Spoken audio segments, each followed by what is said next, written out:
In Bhagavata Purana, the King Parikshit asked the question to Shuka Muni, what is the path for the highest realization?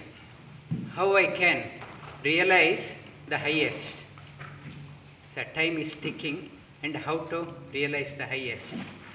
And Shuka Muni, he appeared like a 16-year-old, eternal 16-year-old, so much of luster in his face. He says, Jitasana, svasa, Jitasangha, jitendryaha. These four formulas for the highest realization. Jitasana, I should master my asana, my body, this framework should cooperate. The framework, if it is not cooperating, I can't progress. This framework and doing the asana, I should get my limbs should listen to me. Many people, they say, my children are not listening to me. Forget about the children. Your limbs itself is not listening to you. And why talk about children and your limbs? It's not listening to me and listening to us. And Jitasana. Practice by the asana, doing that one, various asanas, you do that one. Acquire able to sit without any discomfort for a length of time. And after asana, svasa, have a control over your breath. We are breathing mechanically. And sometimes emotions drive our breathing. If I am so angry, upset, breathing pattern changes. If I am very sorrow, breathing pattern changes. Breathing pattern as if uncontrolled it's going, driven by the emotions. Whims and passion of my mind, it goes uncontrolled. Have a control over your breath. That means your emotions are under control.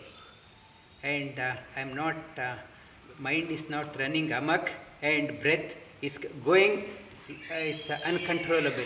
Have a breath in your control and mind in your control and breath.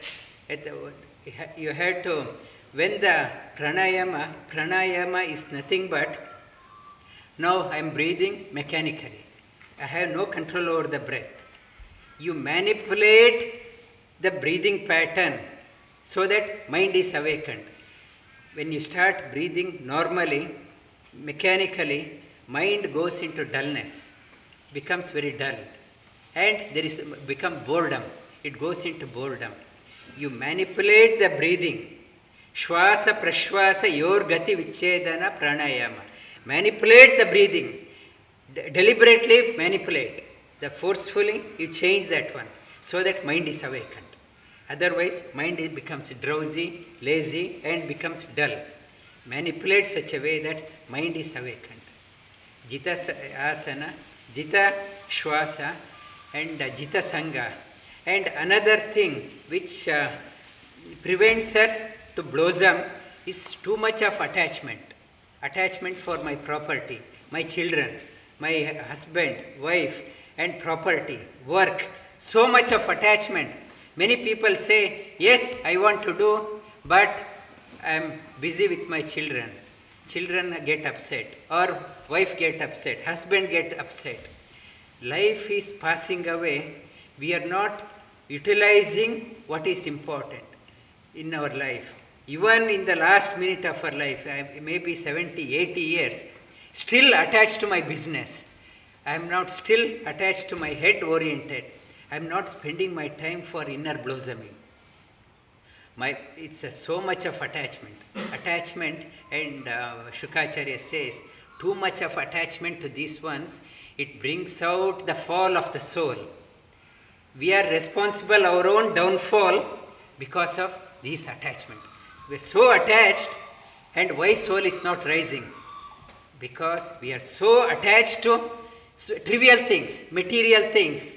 And my bank balance, maybe I am alive for my bank balance, $1 million. I am the owner of $1 million as long as I live, maybe 20 years, 30 years. After that, it's somebody else's. It is not coming with me. Trivial things, I'm so attached.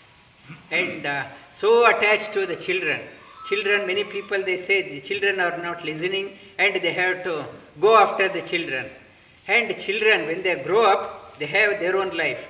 Cut down your attachment and focus on your inner development. You have spent your time, looked after your children enough. Now they are on their own feet. Now it's a time for investing on yourself. Jitasangha and jitendryaha, control over your senses. My tongue is driving me mad. And wherever I go, people offer coffee. What about a coffee? Okay, we'll go for a coffee. Whether I need or not, okay. Otherwise, my friend will be upset. I am upsetting my friend. Take a coffee. And or invite for a meal. Okay, I will go for a meal. I am not hungry. Still I am eating. And they invited for my late night party. I will go. I want to socialize. This tongue is driving me mad.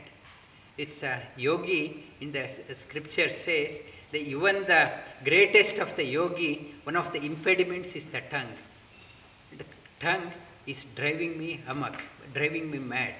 For the tongue, it's 2 square inches. So much of time is spent. I'm looking for a best restaurant around the world and going to every restaurant every weekend. So much of time is wasted only for the tongue. Control the tongue. Control the tongue. Minimize your pampering, time invested for pampering your tongue. For that, in the scripture they say, you fast every fortnight. Yesterday was Ekadashi. Fast. You will get a control over your tongue. And also, periodic fasting helps in people with digestive disorder and constipation problem, bowel problem. They find this one beneficial. And also, our cells, 37.2 trillion cells, periodically some of them die and gets rejuvenated. These dead cells, when you're fasting, the healthy cells, they eat that one and take it from the body. It's a detoxification happens when you start fasting. And these 4 qualities, one is asana, one is breathing, one is minimize your attachment. Have attachment to something noble in your life, some noble vision, noble goals. Instead of noble goals, trivial things don't get attached. And it will bring our own downfall. And also the control over your tongue and manage your tongue. This tongue is it's not the master, and we are the master. And not get carried away by the tongue. These 4 qualities, Shukacharya says, these are the must for a yogi to realize the highest. Left thumb and index finger together.